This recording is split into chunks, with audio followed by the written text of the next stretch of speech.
नमस्कार, आप देख रहे हैं समाचार। आपके साथ मैं हूं पराक्रम सिंह शेखावत। शाम के 6 बज चुके हैं और आपको बताते हैं इस वक्त की बड़ी सुर्खियां। प्रधानमंत्री नरेंद्र मोदी का आज पश्चिम बंगाल और झारखंड में प्रचार। पश्चिम बंगाल में 3 जनसभाएं करने के बाद झारखंड के सिंहभूम पहुंचे।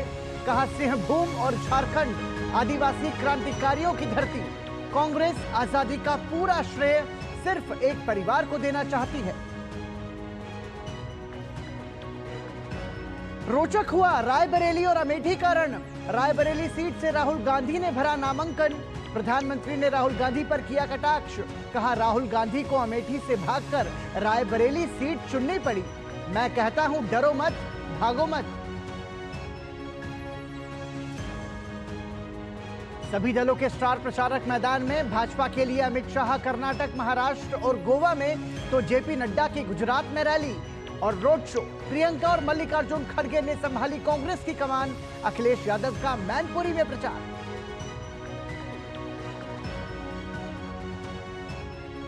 बीस मई को 5वें चरण के लोकसभा और ओडिशा विधानसभा चुनाव के लिए आज हुए नामांकन। रायबरेली से भाजपा उम्मीदवार दिनेश प्रताप सिंह, कैसरगंज से करण भूषण सिंह ने भरा पर्चा, तो कांग्रेस के किशोरी लाल शर्मा ने अमेठी से, राज बब्बर ने गुरुग्राम सीट के लिए किया नामांकन।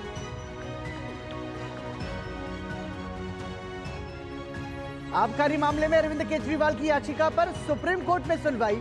अदालत ने कहा, अगर समय लगता है तो केजरीवाल की अंतरिम जमानत पर अदालत विचार करेगी। दिल्ली हाईकोर्ट ने मनीष सिसोदिया की जमानत याचिका पर ईडी और सीबीआई को नोटिस जारी किया।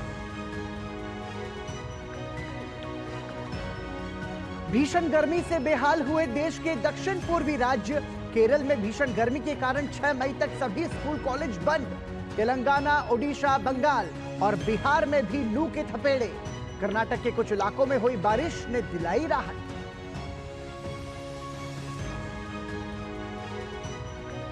और वानखेड़े स्टेडियम में आज मुंबई इंडियंस का सामना कोलकाता नाइट राइडर्स से। केकेआर की जीत के साथ प्लेऑफ के करीब पहुंचने की होगी कोशिश।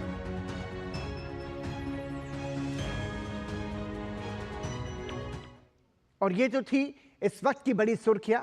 हम आपको बता दें कि पूरे भारत में लोकतंत्र का महोत्सव चल रहा है। ऐसे में डीडी न्यूज की टीम जमीन पर जाकर भारत की जनता के दिल को टटोलने की कोशिश करती है और बताती है कि राजनीति, सियासत की बिसात पर जनता के मन में आखिर क्या है। सुनवाते हैं आपको बरेली से दूरदर्शन का खास कार्यक्रम जनवाणी का सीधा प्रसारण। जनवाणी के प्रायोजक हैं एमडीएच। बढ़िया है, शुद्ध है। एमडीएच मिर्ची, धनिया, हल्दी, असली मसाले, सच सच। एमडीएच एमडीएच।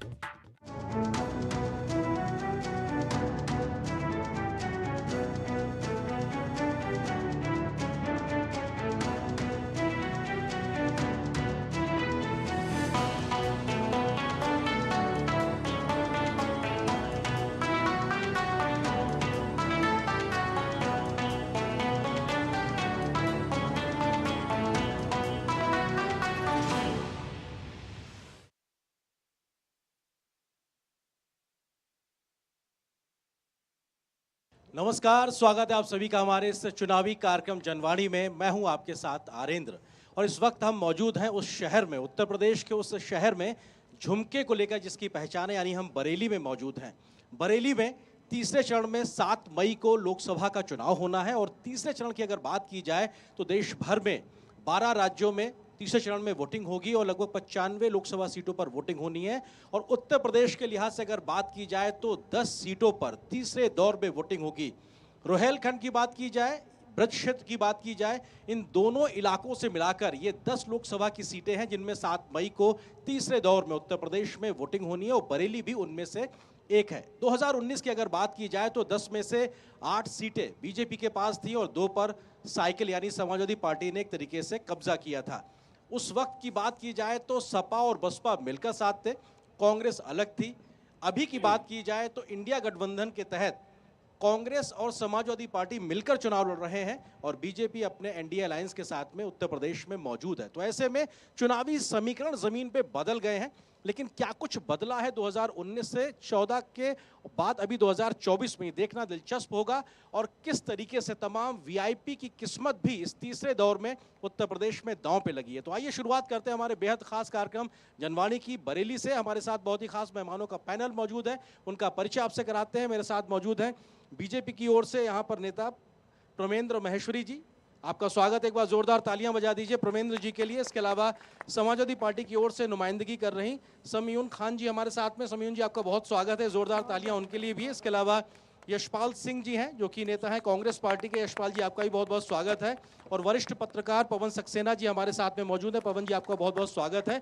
तो इस कार्यक्रम में तमाम मंच पे लोग तो मौजूद हैं, उसके अलावा प्रबुद्ध जनता बरेली की हमारे साथ भी मौजूद है। एक बार जोरदार तालियों से अपना स्वागत कर दीजिए, क्योंकि ये बहुत जरूरी है मतदान में हिस्सा लेना और इस प्रकार की चुनावी डिबेट में भी आप लोग अपने सवालों से, अपनी राय से हमको अवगत कराएं। तो आइए शुरुआत करते हैं। सबसे पहले बात बीजेपी की करते हैं, क्योंकि प्रमेंद्र जी, डबल इंजन सरकार को लेकर लगातार बात होती है और ऐसे में पिछले 2019 के चुनाव से बात की जाए तो अभी भी कहीं ना कहीं 10 में से 8 सीटें आपके पास में थी इस तीसरे दौर में, बरेली भी उनमें से एक थी। लेकिन सबसे विश्वस्त भरोसेमंद प्रत्याशी को आपने बदल दिया, इसको लेकर बड़ा खबरें चल रही हैं। किस तरीके से सुनिश्चित करेंगे तीसरे दौर में 10 सीटों को लेकर और उसके अलावा बरेली की सीट को? इन ब्रज क्षेत्र की जब मैं 10 में से 8 सीटों की बात करता हूं, तो आप ये यकीन मानिए कि संगठन की तरफ से इस वक्त इतना हम लोगों के ऊपर काम कराया जा रहा है कि इस बार 10 में से 10 सीट ही चाहिए, 10 में से 9 भी नहीं चाहिए। और जो हमारी पक्की सीटें हैं जैसे कि बरेली, वो तो सारी सीटें मिलेंगी, लेकिन जो 2 सीटों पर हम लोग नहीं ले पाए थे, इस बार पूरा फोकस उन सीट्स पर भी है कि हम उनको किसी भी तरह से जीतेंगे। और जहां तक जिस भरोसेमंद व्यक्ति की बात कर रहे हैं, पूरा चुनाव उन्हीं के मार्गदर्शन में लड़ा जा रहा है। परिवर्तन संसार का एक नियम है। भारतीय जनता पार्टी का प्रत्येक व्यक्ति, चाहे वो राष्ट्रीय अध्यक्ष से लेकर मुख्यमंत्री से लेकर कहीं छोटे से छोटे पद तक हो, पार्षद तक के पद में अगर कहीं कोई परिवर्तन होता है, आपने कहीं भी कहीं कोई रिसेंटमेंट देखा? कहीं बरेली की सीट चेंज हुई, पीलीभीत की सीट चेंज हुई, हर रिसेंटमेंट जो है सर पब्लिकली नहीं होता। कई बार ये भी खबर आती है कि तो नाराजगी है, ये खबर आती है। यहाँ पर बहुत शालीनता से अपने पार्टी नेतृत्व के निर्णय को मानते हुए लोग बाग चुनाव में दोबारा लग जाते हैं और चुनाव जीत के दिखा देते हैं।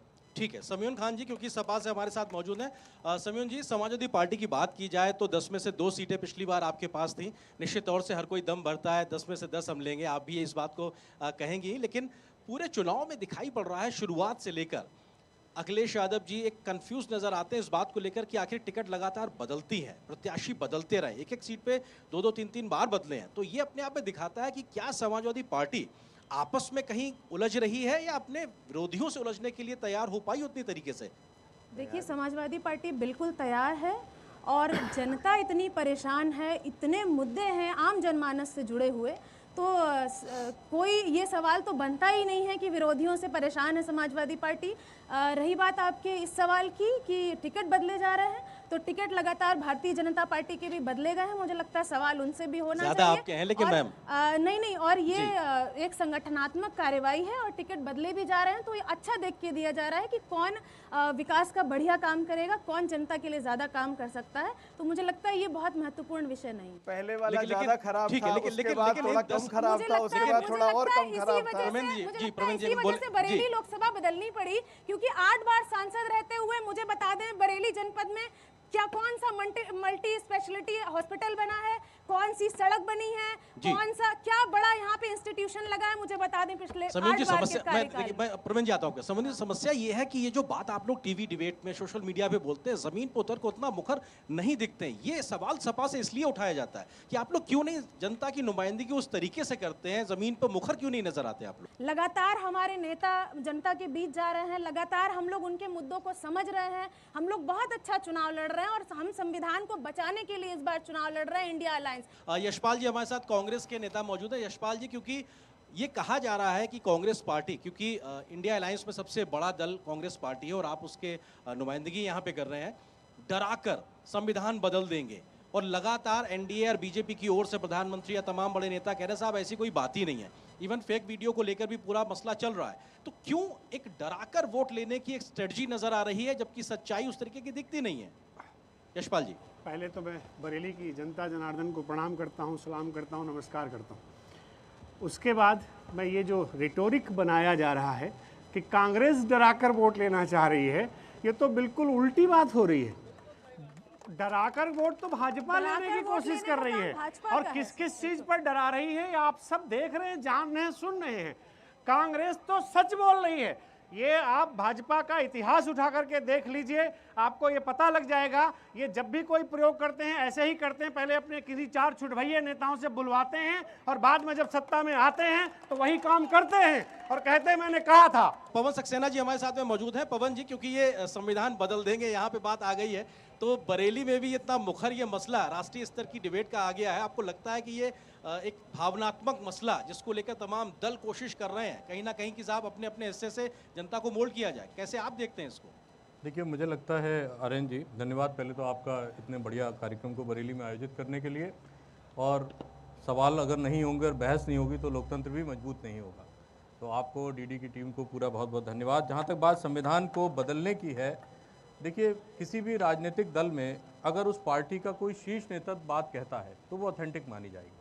जहाँ तक नाम बताने की बात है, जितना मुझे याद है, अनंत हेगड़े अभी मेरठ से चुनाव लड़े हैं, श्री गोविल जी, अरुण गोविल जी, इस तरह के कई बीजेपी के नेताओं ने अपने स्तर से भी ऐसा परसेप्शन क्रिएट किया, जिस पर स्पष्टीकरण कई बार भाजपा की ओर से भी आया है कि हम ऐसा नहीं कर रहे हैं। भाजपा ने भी ये परसेप्शन क्रिएट किया कि कांग्रेस और दूसरे दल ये करना चाह रहे हैं, लेकिन इसके बीच में वो जो वोटर है जो बीच में फंसा हुआ है, जिसको संविधान के बदलने या ना बदलने से फर्क पड़ता है, वो आज की तारीख में मुद्दों पर इस चुनाव को देख रहा है। प्रवीण जी, क्योंकि ये बहुत जरूरी है, संविधान बदलने का आरोप लगा आपके ऊपर, तो क्या आप लोग संविधान बदलने वाले हैं? और 400 को पार का नारा भी आप लोग इसी दे रहे हैं, इसीलिए आपको ये संख्या चाहिए क्या?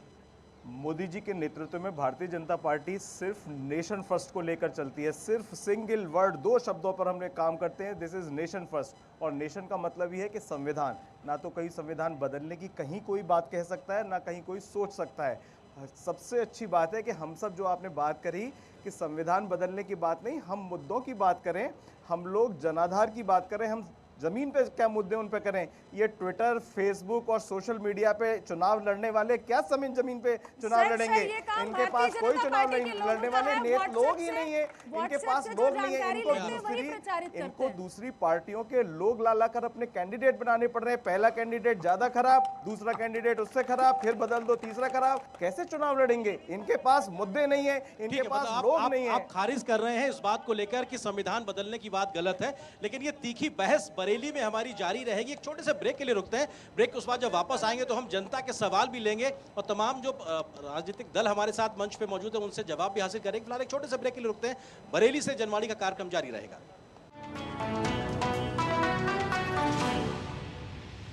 जिन्होंने यूज किया है वो जानते हैं असली हींग का स्वाद। MDH सुपर हींग, शुद्धता का असली तड़का।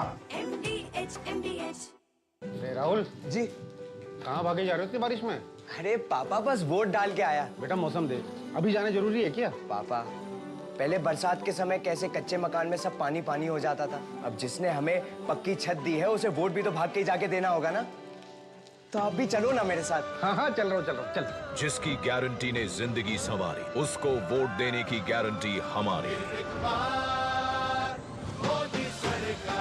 कमल का बटन दबाएं, भाजपा को जिताएं। यकीन है खुद पर है नाज। सुनती हूँ अपने मन की आवाज। कभी शर्मीली तो कभी हूँ जाबाज। रुकना मेरी आदत नहीं, थमना मेरी चाहत नहीं। मैं हूँ नारी, यही मेरा अंदाज। हर जिम्मेदारी मैं बखूबी निभाती हूँ। वोट दे, प्राउड वोटर कहलाऊंगी। पूरे देश संग चुनाव का पर्व मनाऊंगी। पॉलिसी बाजार से टर्म लाइफ इंश्योरेंस लेने के कुछ साल बाद मेरी वाइफ को कैंसर डायग्नोस हुआ और वो नहीं रही। उनकी कमी तो पूरी नहीं हो सकती और टर्म लाइफ इंश्योरेंस के पैसे से बच्चों की फ्यूचर की चिंता नहीं रही। पॉलिसी बाजार ने क्लेम दिलाने में बहुत सपोर्ट किया। पॉलिसी बाजार पे 1 करोड़ का टर्म लाइफ इंश्योरेंस सिर्फ 470 रुपए महीने से शुरू। अब छोलिया हो या लोबिया, सफेद चने या काले चने, सब कुछ मजेदार बने। नए दिन की करें शुरुआत भारतीय ज्ञान परंपरा, संस्कृत और स्वास्थ्य के साथ। स्वास्थ्य में उपयोगी आयुष पद्धतियों का विज्ञान, संस्कृति, कला, योग का अद्भुत ज्ञान। देखिए विशेष कार्यक्रम सुप्रभातम सोमवार से शुक्रवार सुबह 7 बजे सिर्फ डीडी न्यूज पर। पाव भाजी को फेवरेट बनाता है MDH पाव भाजी मसाला। MDH पाव भाजी मसाला। MDH बनाए पाव भाजी लाजवाब। MDH।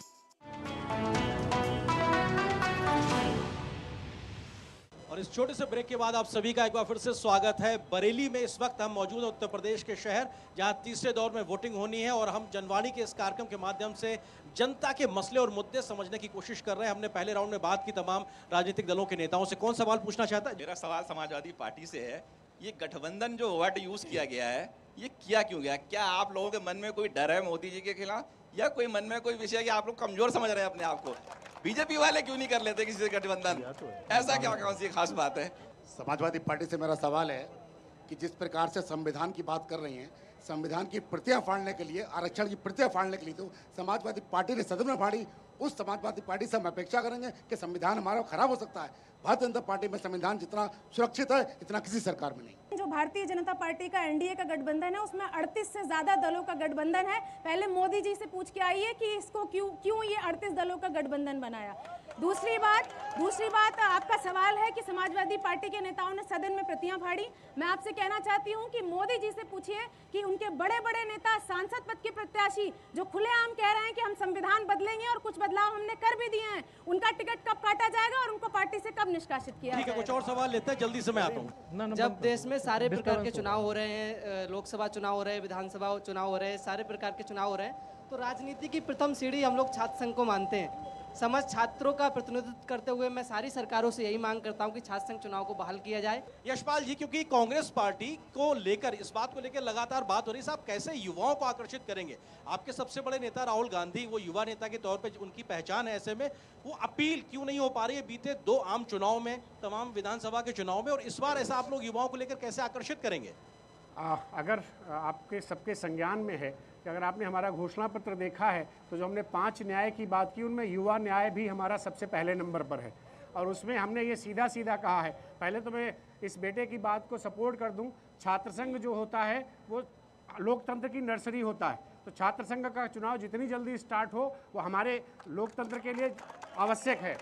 और दूसरी चीज़, जहाँ तक युवाओं के न्याय की बात है, जो सबसे बड़ा मुद्दा है वो बेरोजगारी का है। युवाओं के मामले में, रोजगार के मामले में सारी नौकरियां जो हैं सरकारी क्षेत्र की धीरे धीरे करके ख़त्म कर दी गई हैं। सरकारी क्षेत्र में नौकरियां ख़त्म करके आरक्षण ख़त्म करने की योजना चला रहे हैं ऐसा लगता है। और जहाँ तक हमारे घोषणा पत्र की बात है, अगर आप पढ़ेंगे तो पा जाएंगे कि हमने ये वादा किया है कि हम हर एक युवा को ग्रेजुएट होते हुए, जैसे ही वो ग्रेजुएट होगा उसको अप्रेंटिस के तौर पर नौकरी देंगे और 1 साल में हम 1 लाख रुपया उसको देना सुनिश्चित करेंगे। सपा क्या बड़ा वायदा, संक्षेप में, टाइम का थोड़ा ध्यान रखिए जी। कि युवाओं को अब तक आजाद भारत में अब तक किसी ने इतनी नौकरियां नहीं दी। मैं आपको कुछ रिपोर्ट्स बताना चाहती हूं जो ग्लोबल एजेंसीज की रिपोर्ट है। उसके मुताबिक हमारे देश में 2002 से 2022 तक 65% बढ़ी है, 65% बढ़ा है दर बेरोजगारी का। सोचिए, और बेरोजगारों में 83% युवा है। सोचिए, जब ये आंकड़े हैं उसके बाद कैसे इन लोगों की हिम्मत होती है सड़क पे बड़े बड़े फ्लैक्स लगाने की और ये कहने की कि युवाओं का भविष्य सुरक्षित है। ठीक है, किसके वादे में दम है जनता देखेगी। पवन जी, आपको लगता है कि युवा, फर्स्ट टाइम वोटर्स, ये बहुत महत्वपूर्ण है और अपने आप में सिर्फ इसलिए नहीं क्योंकि एक वोट बैंक की तरीके से देखा जाता है, इसलिए भी क्योंकि ये भविष्य का कर्णधार है। आपको लगता है कि इस मौजूदा चुनाव में बड़े राजनीतिक दल किस तरीके से वादे रख रहे हैं और जमीनी सच्चाई क्या कुछ कह रही है? पवन जी, युवाओं की जहाँ तक बात है, डेमोग्राफिक डिविडेंड के हिसाब से भारत में इस समय सर्वाधिक आबादी युवाओं की है और आज ये जो चुनाव है ये कहीं ना कहीं मुद्दों पर भी नज़र आ रहा है। युवा अपनी आवाज़ उठा रहा है। जैसे पीछे वो उस बेटे ने कहा कि भाई ने हमारे छात्र संघ का चुनाव होना चाहिए, जरूर होना चाहिए। और कई राज्यों में, भाजपा शासित राज्यों में भी छात्र संघ के चुनाव हो रहे हैं। गुलशन जी बैठे, इनको अच्छी तरह से पता है, कई बार प्रभारी बन के भी जाते हैं। तो कई भाजपा शासित राज्यों में भी छात्र संघ के चुनाव हो रहे हैं। छात्र संघ का चुनाव होना चाहिए, ये राजनीति की बेसिक नर्सरी है। लेकिन इंपॉर्टेंट बात यह है कि रोजगार मिले, सम्मान के साथ आदमी जीवन यापन करे और पर कैपिटा इनकम में इजाफा हो, इस बात पर भी कहीं ना कहीं बात होनी चाहिए, जो इस चुनाव में बात होती हुई दिखाई दे रही है दोनों पक्षों की ओर से। बीजेपी ने 10 साल की सरकार गुजर गई है सेंट्रल में, कितना विकास के काम किए हैं, कितना युवाओं के लिए काम किया है, कितना हम अधिवक्ताओं के लिए काम किया है। मुझे लगता है हमारे अधिवक्ता मित्र शायद यहाँ हेलीकॉप्टर से उतरकर आए हैं अपने घर से। ये जिस सड़क पे चलकर आई हैं वो सड़कें किसने बनाई हैं? ये अपने कोर्ट जाते ही वो कहाँ से बनाई हैं? ये कहने की बात से क्या होता है कि ये नहीं हुआ, वो नहीं हुआ। इस वक्त जितना बड़ा इंफ्रास्ट्रक्चर पूरे देश में खड़ा हुआ है रोड्स का, रोड कनेक्टिविटी बेस्ट अपने लेवल्स पे है। इसकी समझ में आनी चाहिए कि हम कहाँ सबसे बड़ा विकास कुतुब खाने के पुल का हुआ है। पूरे गाँव देहात ब्लॉक में सबसे बड़ा विकास हुआ कुतुब खाने का पुल बना। किसानों को सम्मान निधि देने की योजना किसकी थी?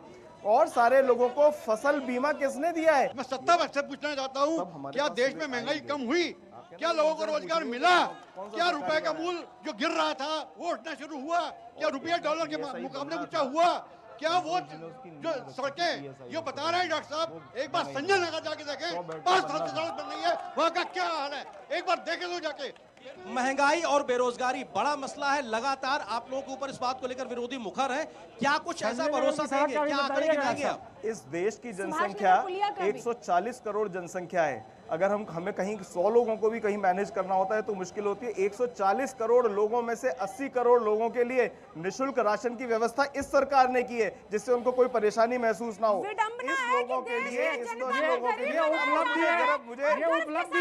मुझसे पूछा गया है तो जवाब मुझे देने दीजिए। 80 लाख लोगों को अनाज देना उपलब्धि है, राशन पहुंचाया जा रहा है, लोगों को बच्चों को पढ़ने की व्यवस्था बनाई जा रही है, बेरोजगार लोगों को आत्मनिर्भर बनाने के लिए लोन्स दिए जा रहे हैं, उनकी एजुकेशन फ्री की जा रही है, आज लोगों को इलाज करने के लिए आयुष्मान योजना है। पूरे देश में इस वक्त 30 करोड़ लोगों के लिए आप लोग सवाल कर रहे हैं, जवाब भी सुनिए समयून जी। इस पूरे देश में 30 करोड़ लोगों के आयुष्मान कार्ड्स बने और आने वाले संकल्प पत्र में लिखा हुआ है आने वाले चुनाव के बाद प्रत्येक घर के 70 वर्ष से ऊपर का हर घर, हर व्यक्ति आयुष्मान योजना का बेनिफिशियरी होगा। ये तरीके हैं काम करने के। आज दही बड़ा खाने का मन है। वाह क्या स्वाद! असली स्वाद तो MDH दही बड़ा रायता मसाले से ही आता है। अरे ममता, कहाँ जा रही है भरी दोपहरी में? कहीं नहीं माँ, बस वोट डाल कर आई। बाहर धूप देख रही है? तुम इससे कड़ी धूप में मीलों चलकर पानी लेने जाती थी और आज हमारे घर में खुद पानी चलकर आता है। अरे माँ, जिसने घर तक नल से जल पहुँचाया है उसको वोट देने के लिए धूप छाँव थोड़ी ना देखेंगे। चलो माँ, साथ चलते हैं। जिसकी गारंटी ने जिंदगी संवारी, उसको वोट देने की गारंटी हमारी। कमल का बटन दबाएं, भाजपा को जिताएं। आपकी सुरक्षा है हमारे लिए बहुमूल्य, इसलिए जब भी लें LPG सिलेंडर जरूर कराएं प्री डिलीवरी जांच। आपकी सुरक्षा को और बेहतर सुनिश्चित करने के लिए हर घर में हो रही है रसोई गैस उपकरणों की सुरक्षा जांच। अगर सुरक्षा होस खराब हो तो तुरंत बदलवाएं। आपातकालीन स्थिति में कॉल करें 1906। स्वच्छ ईंधन का वादा, सुरक्षित रसोई का इरादा। नई वॉशिंग मशीन अच्छा है। क्या हुआ? अरे शॉपिंग पे 2000 का कैशबैक मिला है, बस QR कोड स्कैन करना है। अच्छी धुलाई होगी है ना। बैंक अकाउंट की पैसे रिसीव करते समय QR कोड स्कैन, पिन या OTP की जरूरत नहीं पड़ती, वो सिर्फ पेमेंट के लिए चाहिए होती है। इसलिए अनजान कोड या लिंक से सावधान रहिए और नुकसान से बचिए। बच गए धुलाई से। ये नई धुलाई। अब यह कहता है कि जानकार बनिए, सतर्क रहिए।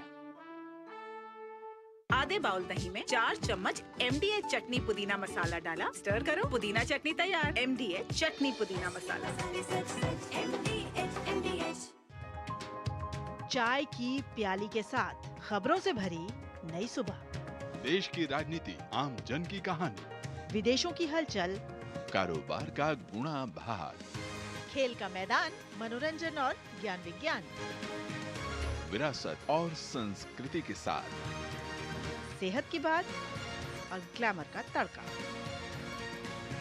सोमवार से शुक्रवार सुबह 8 से 9 बजे। सुकून से भरा नया सवेरा। MDH का किचन किंग किचन में हो तो हम सब कुछ बना सकते हैं। बैंगन का भरता, आलू गोभी, भिंडी मसाला और भी बहुत कुछ। MDH।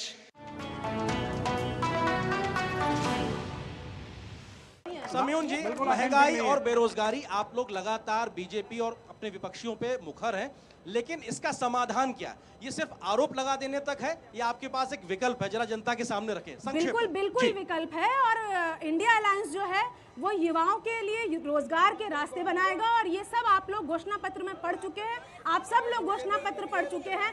महिला सुरक्षा पे हम लोग काम करेंगे क्योंकि महिलाओं की स्थिति क्या है वो किसी से छुपी नहीं है। सड़क के किनारे बड़े बड़े फ्लैक्स लगा देने से सच्चाई नहीं छुप जाती। मेरा गठबंधन से एक सवाल है कि गठबंधन के जितने भी दल हैं या तो उन सबके अलग अलग घोषणा पत्र हैं या फिर कुछ ने नहीं दिए हैं। यदि किसी वजह से सरकार बन जाती है, पहली बात तो बनने के कोई आसार है नहीं। इससे पहले कोई भी सरकार बनती थी तो एक कॉमन मिनिमम प्रोग्राम लागू होता था, कोई कॉमन मिनिमम प्रोग्राम नहीं है। साझा घोषणा पत्र नजर नहीं आ रहा। कुछ और सवाल लेते सर, मैं आपका सवाल होगी। हाँ प्लीज खड़े हो जाइए बहन। हाँ, मेरा सपा की प्रवक्ता से ये सवाल है कि वो बहुत जोर जोर से आवाज में ये कह रही थी कि अपनी हमारी महिलाओं की सुरक्षा होती थी। सपा की सरकार में मुझे ये बताइए कि कौन सी महिलाओं की सुरक्षा थी? आज चेन स्नैचिंग का सवाल सरकार में 1090 बनाया गया।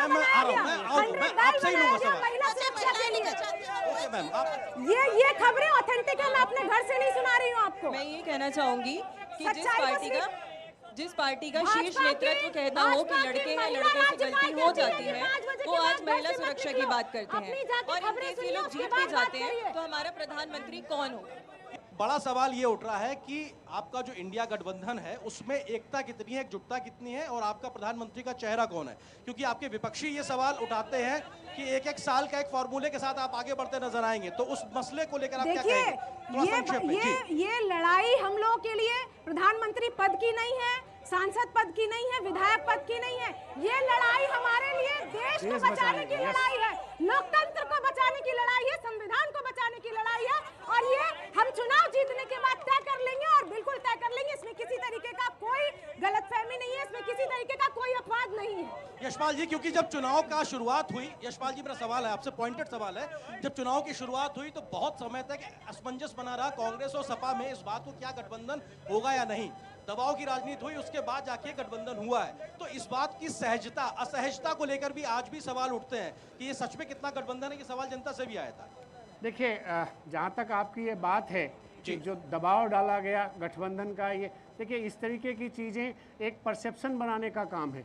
गठबंधन हुआ, हम सबके सामने है, गठबंधन है।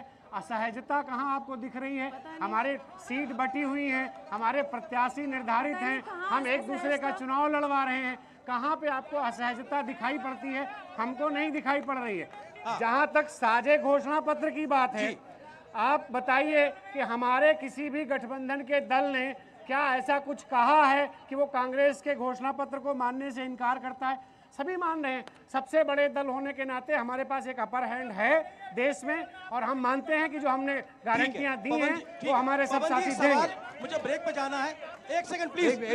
पवन जी, मुझे ब्रेक पे जाना है, उससे पहले जल्दी से, क्योंकि ये सवाल की विपक्षी एकता, कितनी एकता है उसमें, साझा घोषणा पत्र, कॉमन मिनिमम प्रोग्राम, और किस तरीके से आपको लगता है ये जो तमाम मसले उठे हैं ये प्रभावित करने वाले हैं इस बार चुनाव को लेकर? देखिए, दो राजनीतिक दलों के बीच में जब भी गठबंधन होता है तो उनकी केमिस्ट्री मिलने में थोड़ा टाइम लगता है। हम अंकगणित तो मिला लेते हैं, लेकिन जो उनका रसायन शास्त्र है, क्योंकि एक राजनीतिक दल का दूसरे के साथ मिलना, वो उससे पहले एक दूसरे का विरोध कर चुके हैं, यकीनन कठिन होता है। इससे पहले हमने 2019 में देखा, समाजवादी पार्टी और बहुजन समाज पार्टी मिलकर चुनाव लड़ रहे थे, लेकिन वो केमिस्ट्री मैच नहीं की। लेकिन वही केमिस्ट्री उससे 20 साल पहले, एक में मेरी बात पूरी हो जाए डियर, तब बोल लीजिएगा, उससे 20 साल, करीब 25 साल पहले जब ये केमिस्ट्री बनी थी काशीराम जी में और मुलायम सिंह में, तब वो केमिस्ट्री बन गई थी। लेकिन उसके बाद 2019 में वो केमिस्ट्री जमीन पर नहीं उतरी। लेकिन आज की तारीख में क्योंकि एग्जिस्टेंस की लड़ाई है विपक्ष में, इसलिए उनको बहुत मजबूती के साथ एक दूसरे का हाथ पकड़ के ही चलना होगा। ये उनके, उसके अलावा उनके पास कोई ऑप्शन नहीं। ठीक है, मुझे एक ब्रेक लेना है, मैं बहुत जल्दी से इस ब्रेक पे जा रहा हूं और ब्रेक के बाद जब वापस लौटेंगे तो कुछ और तीखे जनता के सवाल भी होंगे और मेहमानों के जवाब भी लेंगे। फिलहाल एक छोटे से ब्रेक के रुकते हैं। बरेली से जनवाणी का ये खास कार्यक्रम लगातार जारी है। जिन्होंने यूज किया है वो जानते हैं असली हींग का स्वाद। MDH सुपर हींग, शुद्धता का असली तड़का। अरे ममता, कहाँ जा रही है भरी दोपहरी में? कहीं नहीं माँ, बस वोट डाल कर आई। बाहर धूप देख रही है? तुम इतनी कड़ी धूप में मीलों चलकर पानी लेने जाती थी और आज हमारे घर में खुद पानी चलकर आता है। अरे माँ, जिसने घर तक नल से जल पहुँचाया है उसको वोट देने के लिए धूप छाँव थोड़ी ना देखेंगे। चलो माँ, साथ चलते हैं। जिसकी गारंटी ने जिंदगी संवारी, उसको वोट देने की गारंटी हमारी। कमल का बटन दबाएं, भाजपा को जिताएं। जीरा से प्यास बुझाएं। डाइजेशन के लिए मस्त, शरीर में नमक पानी का बैलेंस बनाए।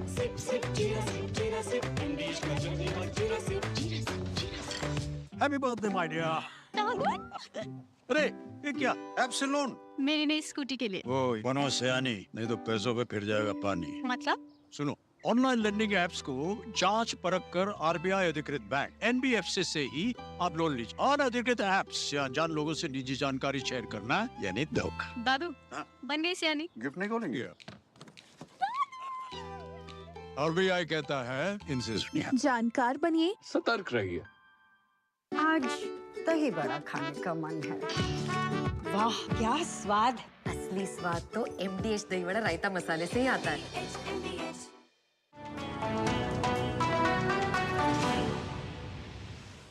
और इस छोटे से ब्रेक के बाद आप सभी का एक बार फिर से स्वागत है। आप देख रहे हैं जनवाणी और इस वक्त हमारी मौजूदगी बरेली में है जहां पर तीसरे दौर में वोटिंग होनी है। और हमारे साथ इस बीच में समाजवादी पार्टी की ओर से एक अन्य नेता मयंक शुक्ला जी जुड़ गए जो कि प्रवक्ता है समाजवादी पार्टी के। सर आपका स्वागत है। एक बार जोरदार तालियां मयंक जी के लिए भी हो जाएं क्योंकि पैनल को उन्होंने अभी ज्वाइन किया है। जल्दी से सवाल लेते हैं। हाँ सर, मेरा सवाल विपक्ष से है और यही अपने आप में जवाब है बीजेपी की तरफ से कि अभी बात हो रही थी महिलाओं की सुरक्षा की कि महिलाओं की सुरक्षा में बीजेपी ने कुछ नहीं किया। मैं मानती हूँ महिलाओं की सुरक्षा में बीजेपी ने कुछ नहीं किया, लेकिन उन असामाजिक तत्वों को बढ़ावा किसने दिया जिनकी वजह से महिलाओं की सुरक्षा खतरे में आई? मेरा नाम शारिक अब्बासी है। ये बता रहे थे, मैं दोनों प्रवक्ताओं से पूछना चाहता हूँ। मुलायम सिंह यादव जी ने मुरादाबाद के अंदर महिलाओं की जो बात हुई है, उन्होंने कहा ये तो नौजवानों से हो ही जाती है। यानी दूसरी चीज, अभी कल का एक बयान है शिवपाल जी का, फिर दोनों प्रवक्ताओं जी से उनका सवाल था ये चक्कर में मत पड़ो, समाजवादी पार्टी चुनाव हार गई है। जिसकी वीडियो ये दिख रही है, आप भारतीय जनता पार्टी को वोट करो। उसके अंदर कांग्रेस के नेता भी थे। मयंक जी आप अभी ज्वाइन किए, मयंक जी सपा से आप ज्वाइन किए अभी। एक सवाल ये है कि महिला सुरक्षा और तमाम जो अपराध के मसले हैं इसको लेकर अगर हम उत्तर प्रदेश में इस वक्त मौजूद हैं तो आपकी सपा की जब सरकार थी उस पर लगातार सवाल उठते रहे हैं। उस विश्वास बहाली के लिए आप क्या करेंगे कि जो एक बैगेज है आपके पास में उससे आप मुक्त होकर आप जनता से विश्वास समर्थन हासिल कर सके? मयंक जी देखिए, सारा जितना भी कूड़ा है वो तो भारतीय जनता पार्टी ने इकट्ठा कर ही रखा है। ये हमारे अभी एक सज्जन बोल रहे थे कि फोटो है, वीडियो है, एआई का ज़माना है, इन्हें अंदाज़ा नहीं है कि किनका किसी का भी एआई के माध्यम से दुरुपयोग भारतीय जनता पार्टी करती है और वो करती रहेगी। आपने पेंशन की बात कही, बहुत अच्छी बात कहूँगा।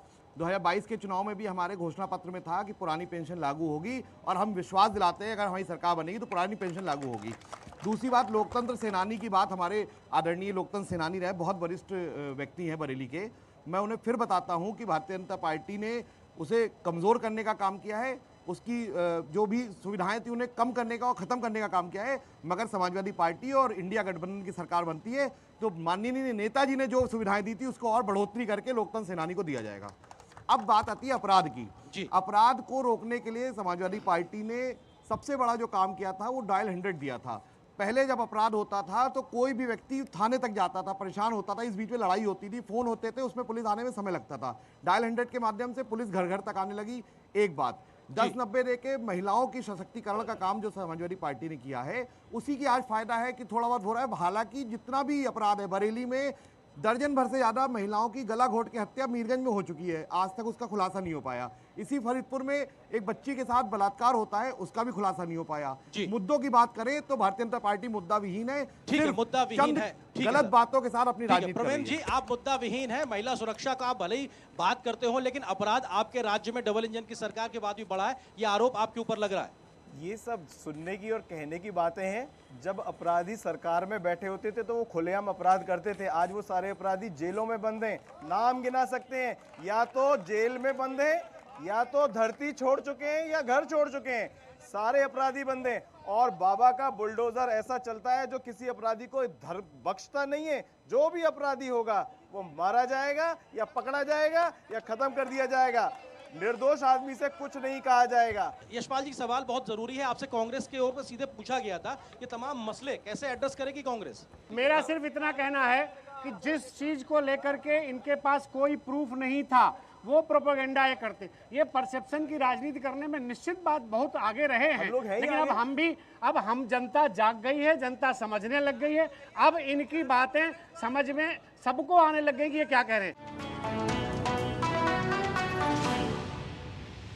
आधे बाउल दही में 4 चम्मच MDH चटनी पुदीना मसाला डाला, स्टर करो, पुदीना चटनी तैयार। MDH चटनी पुदीना मसाला। राहुल जी, कहाँ भागे जा रहे हो इतनी बारिश में?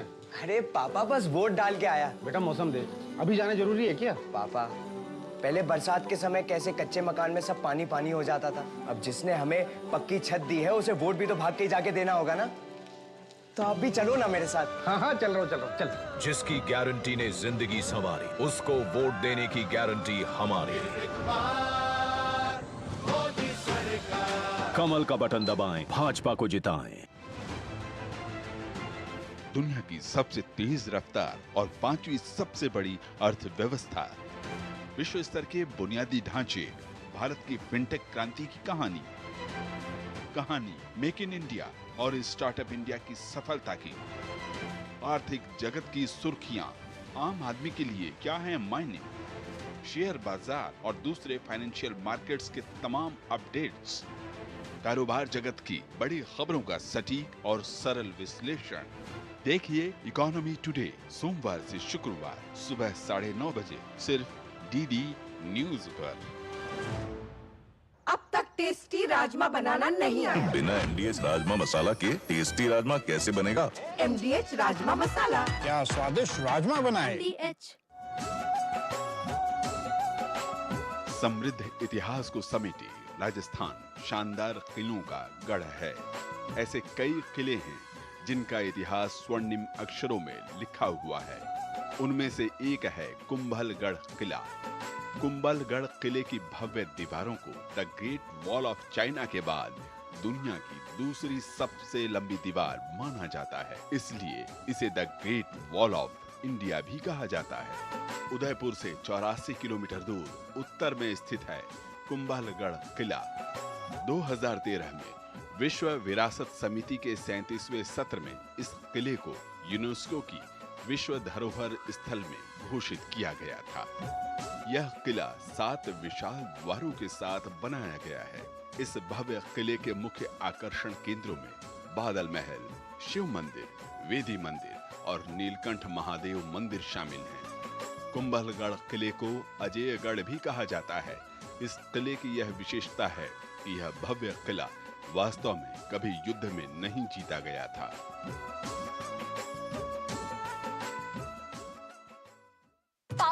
पाव भाजी को फेवरेट बनाता है MDH पाव भाजी मसाला। MDH पाव भाजी मसाला। MDH बनाए पाव भाजी लाजवाब।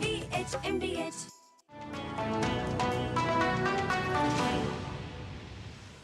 पवन जी, आपको लगता है कि ये तमाम मसले जो सीधे तौर पे अटैकिंग तरीके से आ रहे हैं तमाम पार्टियों, आपको लगता है ये प्रभावित करने वाले हैं बरेली के इस चुनाव को? मुझे लगता है अरुण जी, पहले मैं एक बात का थोड़ा सा राइडर लगाना चाहूँगा जी। महिलाओं के और महिलाओं की सुरक्षा से जुड़ी बहुत बात हुई है। मेरे यहाँ पे जितने भी शहर के लोग बैठे हैं वो किसी भी राजनीतिक दल को पसंद करते हो, एक अलग विषय है, लेकिन वो भारत के नागरिक हैं। एक विषय आपको दिल में ज़रूर बैठाना चाहिए, हमारी बहनें भी बैठी हुई हैं, महिला का साथ कहीं भी अगर अत्याचार हो रहा है, वो मणिपुर में हो रहा है, वो कर्नाटक में हो रहा है, वो किसी भी राज्य में हो रहा है, संदेशखाली में हो रहा है, वो हमारी पूरी जमात के लिए, हमारे पूरे देश के लिए शर्म की बात है, हमारी राजनीतिक जमात के लिए भी शर्म की बात है।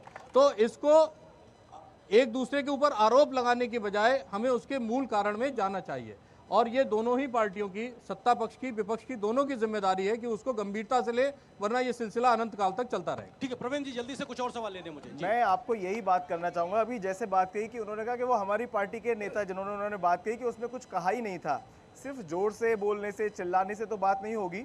हमारे वसीम बरेलवी साहब, बरेली के एक बहुत नामी शायर हैं जिन्होंने दुनिया भर में अपना नाम रोशन किया बरेली का, उन्होंने ये लाइन्स कही हैं, कौन सी बात कहाँ कैसे कही जाती है, कौन सी बात कहाँ कैसे कही जाती है, ये सलीका हो तो हर बात सुनी जाती है। ठीक है मयंक जी, क्योंकि सवाल ये भी है 2017 में सपा और कांग्रेस साथ में थी, 2019 में सपा और बसपा साथ में थी, तो इस इक्वेशंस को उत्तर प्रदेश की जनता ने नकारा है। आप क्या एक नया बात लेकर जा रहे हैं ताकि आपको आपके इस 2017 के कॉम्बिनेशन पे जनता चुनती नजर आए? देखिए, लोकतंत्र है, लोकतंत्र में जनता जनार्दन है, वोटों के माध्यम से जनता अपनी सरकार चुनती है। लगातार आप देखें कि देश में जो व्यापार है वो सिमटता जा रहा है, जीडीपी की स्थिति खराब होती जा रही है, लघु उद्योग करीब करीब बंद होने की स्थिति में है, मगर जो बात है वो क्या रह गई है? हिंदू मुस्लिम मंगलसूत्र, अरे 16,000 रुपए रेट था सोने का, आज 70,000। तो मंगलसूत्र की चोरी तो भारतीय जनता पार्टी के लोग कर रहे हैं। दूसरी बात, जो हमारे मुद्दे हैं, हमारा मुद्दा ये है कि माननीय राष्ट्रीय अध्यक्ष श्री अखिलेश यादव जी और राहुल गांधी जी ने जो गठजोड़ किया है वो मानवीय मूल्यों पे किया है, अच्छाई सच्चाई नेकी के रास्ते पे देश को विकास के पथ पे ले जाने के लिए किया है, और जो नफरत के बीज बो रहे हैं उनको उखाड़ फेंकने का। ठीक है, सवाल यशपाल जी, मैं आपसे ही शुरुआत कर रहा हूं, क्योंकि और फाइनल कमेंट तरीके से समझिए, क्योंकि आपके बड़े नेता राहुल गांधी जी कहते हैं कि वो खटाखट गरीबी खत्म कर देंगे, और कई प्रकार के उनके जो बयान हैं जिसमें वो भरोसा देते हैं न्याय देने को लेकर। आपको लगता है कि ये तमाम जो समस्याएं यहां से उठ रही हैं और आपके वायदों में क्या एक मिसमैच नजर आ रहा है? आपको लगता है जमीन पे कैसे बदलेगा? मैं पहली बात जी बरेली की बात करने पे अभी तक हम लोगों में कोई मुद्दा हमने बरेली का नहीं किया। चुनाव हो रहा है, बरेली में चुनाव हो रहा है, बरेली के मुद्दों की भी बात करने की जरूरत है। आप ये बताइए, इस देश बरेली में एक कुतुब खाने का पुल बनाया है भाजपा सरकार ने, कोई हमें बताए उसका लाभ क्या है? एक भी आदमी। उसके बाद आप बताइए, एक विश्वविद्यालय का मुद्दा उठा था, बरेली में एक रोहेलखंड विश्वविद्यालय है, रोहेलखंड विश्वविद्यालय से 5 जिले काट करके आपने मुरादाबाद में विश्वविद्यालय बना दिया। यहाँ पे 4 जो जिले बचे उसमें से 2 काट करके आपने शाहजहांपुर में बना दिया।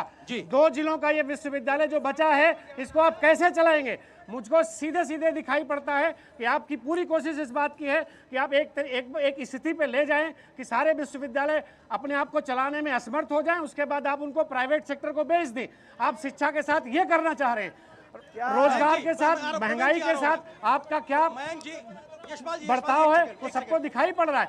मुद्दों पर बात की जाए, मेरा सिर्फ ये कहना है, भावनात्मक मुद्दों को उठा करके आप पब्लिक को मूर्ख बनाना बंद करिए। ये बहुत जरूरी है, जो मैं आपसे पहले भी कह रहा था, ये तमाम जो सवाल यहाँ से उठ रहे हैं उसको एड्रेस करने के लिए आप विकल्प कैसे बनेंगे, आपका गठबंधन विकल्प कैसे बनेगा, वो आप बताइए। देखिए, मैं बात अपनी शुरुआत करूंगा इस बरेली कॉलेज से। ये बरेली कॉलेज वो कॉलेज है, यहाँ किसी भी दल का कोई भी व्यक्ति हो, कोई भी समर्थक हो, इस बरेली कॉलेज से सबके भाव जुड़े हुए हैं, हृदय जुड़ा हुआ है। इस बरेली कॉलेज को बने हुए 150 साल के आसपास हो चुके हैं, और इस बरेली ने बड़े से बड़े नेता, बड़े से बड़े अधिकारी और बड़े से बड़े कवि और साहित्यकार दिए हैं। इस बरेली कॉलेज को पिछले 15 साल से बात चल रही है विश्वविद्यालय बनाने की। तो पहली बात तो मैं ये कहूँगा कि जिस दिन इंडिया गठबंधन की सरकार बनती है, उसके पहले कैबिनेट में मैं पूरी जिम्मेदारी लेता हूँ कि इस बात को पूरी ताकत से वहाँ तक पहुँचाऊँगा कि इसे विश्वविद्यालय बनाया जाए। ये मैं सबको यहाँ वचन दे के जा रहा हूँ। दूसरी बात ये है महंगाई की। महंगाई अपने चरम पे है, इसे कोई नहीं मान सकता और कोई छुपा नहीं सकता, सबको ही मानना पड़ेगा कि महंगाई अपने चरम पे है। भ्रष्टाचार आज यहाँ पे जो आप समझिए, भ्रष्टाचार अपने चरम पे पहुंच चुका है। भ्रष्टाचार हर जगह बढ़ता जा रहा है, महंगाई बढ़ रही, भ्रष्टाचार बढ़ रहा है, रोजगार कम हो रहा है, किसान परेशान है, नौजवान परेशान है। और ये मान के चलिए कि किसानों की आय दुगनी करने की बात माननीय प्रधानमंत्री नरेंद्र मोदी जी ने 2016 में करी थी, मगर आज किसानों की आय दुगनी नहीं हुई। तो कम से कम ये श्वेत पत्र दे के बताना चाहिए कि किसानों की आय दुगनी हुई कि नहीं हुई। 10 साल की सरकार के बाद, 10 साल की सरकार के बाद सरकार को जब घोषणा पत्र दे रही है, इसे श्वेत पत्र देना चाहिए 10 साल के बाद, तो घोषणा पत्र दे रही है। आपका सवाल है प्रवीण जी, क्योंकि आपकी सरकार, मोदी जी लोकसभा में श्वेत पत्र लेकर आए, और आप लोगों ने तो पिछले 10 साल की यूपीए सरकार और अपने 10 साल का आपने जिक्र किया, लेकिन अभी भी आरोप लग रहा है कि अपेक्षित श्वेत पत्र नहीं लाए, घोषणा पत्र लाए। नहीं, श्वेत पत्र लेके आए थे यूपीए सरकार के ऊपर, मैं उसका जिक्र कर रहा हूँ। लेकिन किसान के मसले और बेरोजगारी, महंगाई की बात अभी भी उठ रही है, कैसे संतुष्ट करेंगे? एक फाइनल कमेंट के तौर पे मैं बिल्कुल बात आपसे ये कहना चाहूंगा, किसानों का जितना सम्मान इस धरती पुत्र मोदी जी ने किया है उतना कोई कर भी नहीं सकता है। ये सारे के सारे लोग, आप समझिए, किसान सम्मान निधि के रूप में एक डायरेक्ट बैंक ट्रांसफर डीबीटी जो हुआ है वो मोदी जी की योजना है। कोई भी बीच में अधिकारी की हिम्मत नहीं है कि किसी पे लेखपाल और किसान को पैसे ना दे। भ्रष्टाचारियों को क्या पता, जब ये खुद कहते थे कि ऊपर से रुपया चलता है और 85 पैसे अधिकारी खा जाते हैं, 15 पैसे सिर्फ मोदी जी एक ऐसे व्यक्ति हैं जिन्होंने डीबीटी करके सारा का सारा पैसा किसान के खाते में ट्रांसफर किया, उसकी शिक्षा का इंतजाम किया, उसके इलाज का इंतजाम किया, उसके राशन का इंतजाम किया, उसकी सिंचाई का इंतजाम किया, और आज पीएम हर घर सूर्य योजना से हर घर को फ्री 300 यूनिट फ्री बिजली देने का काम करने वाले हैं। ये सबसे सिर्फ किसानों का काम होता है। कहने की बात क्या है, मोदी जी जैसा एक आप समझिए समाज के हर वर्ग का, वो महिलाएं हो, वो युवा हो, वो किसान हो, वो अल्पसंख्यक हो, वो सैनिक हो, वो कोई भी हो, बच्चे हो, हर व्यक्ति के लिए कुछ ना कुछ उन्होंने एक ऐसी योजना बनाई है और अपने साथ 2047 तक भारत को एक विकसित राष्ट्र बनाने के लिए संकल्प लेकर चल रहे हैं। एक रोड मैप लेकर चल रहे हैं। पत्र की आप बात करें पवन जी, तमाम जो मसले क्षेत्रीय भी उठे, राज्य के भी उठे, राष्ट्रीय भी उठे, उसके बावजूद इस चुनाव को लेकर आपको लग रहा है इस तीसरे दौर में बरेली के इस चुनाव में किस प्रकार से स्थिति दिखाई पड़ रही है? क्योंकि अगर राष्ट्रीय बहस की बात की जाए तो ईवीएम को लेकर भी साहब वो कहते साहब बहाने बना रहे हैं या तमाम प्रकार की बातें हो रही, इन सब चीजों के बीच में कैसे आपको फाइनली 4 तारीख के नतीजे दिखाई पड़ रहे हैं या इस 7 तारीख की वोटिंग दिखाई पड़ रही है? देखिए, मैं आपसे बहुत स्पष्टता से ये कहना चाहूँगा कि अब से 3 से 4 महीने पहले हम लोगों को लगता था कि इस पूरे रीजन में इलेक्शन नहीं सिलेक्शन है और इलेक्शन स्वाभाविक प्रवाह से हो रहा था, लेकिन आज इलेक्शन की तरह से हो रहा है। ये बात बिल्कुल स्वाभाविक है, जैसा कि आपने जनता के रिएक्शन से भी देखा और यहाँ पर हमारे दोनों दलों के प्रतिनिधि हैं। जो कुछ बेसिक बातें हैं इस शहर की वो भी समझना जरूरी है। जैसे बरेली में एम्स की स्थापना, ये हमारे यहाँ के लोगों का सबसे बहुत ही ज़रूरी एक महत्वपूर्ण बिंदु है। मैं दोनों दलों के प्रवक्ता हैं, इनसे निवेदन करूँगा कि इस विषय को भी अपने नेताओं के पास रखें। बरेली में जरी का कारोबार बहुत बड़े पैमाने पे होता था, आप सब भाई लोगों को भी पता है, और यहाँ के बहुत अच्छे कारीगर आर्यन जी, यहाँ के कारीगरों का काम पूरे वर्ल्ड वाइड जाता था। इस समय वो वैश्विक परिस्थितियों के कारण वो काम थोड़ा सा नीचे आया है, काफ़ी नीचे आया है। उसको एक रिहेबिलिटेट करने के लिए भी काम होना चाहिए। जहाँ तक आपने बात की कि 4 जून के नतीजे क्या होंगे, तो 4 जून के नतीजे मुझे ऐसा लगता है कि वो तो जनता तय करेगी, मेरे और आपके बस का नहीं है। हम लोग क्योंकि मीडिया में तो किनारे बैठ के लहरें गिन सकते हैं जी, और मुझे ऐसा लगता है कि चुनाव की तरह से हो रहा है। बिल्कुल चुनाव की तरह से हो रहा है, कोई जीते लेकिन लोकतंत्र जीतना चाहिए। तो यहाँ बरेली से जनवाड़ी में बस इतना ही, लेकिन आप सबसे अपील भी है कि जब तीसरे दौर की वोटिंग होगी 7 मई को बरेली में भी और उत्तर प्रदेश की 10 लोकसभा सीट में, तो अपने घरों से जरूर निकलें, वोट जरूर करें, क्योंकि ये आपका लोकतांत्रिक हक है और इससे लोकतंत्र मजबूत होता है। तो इस कार्यक्रम में बस इतना ही। आप तमाम मेहमानों का बहुत बहुत शुक्रिया और तमाम जनता हमारे साथ जुड़ी उनका भी बहुत बहुत शुक्रिया। और जनवाड़ी के इस कार्यक्रम में बस इतना ही, लेकिन डीटी न्यूज में खबरों का सफर लगातार जारी है। नमस्कार।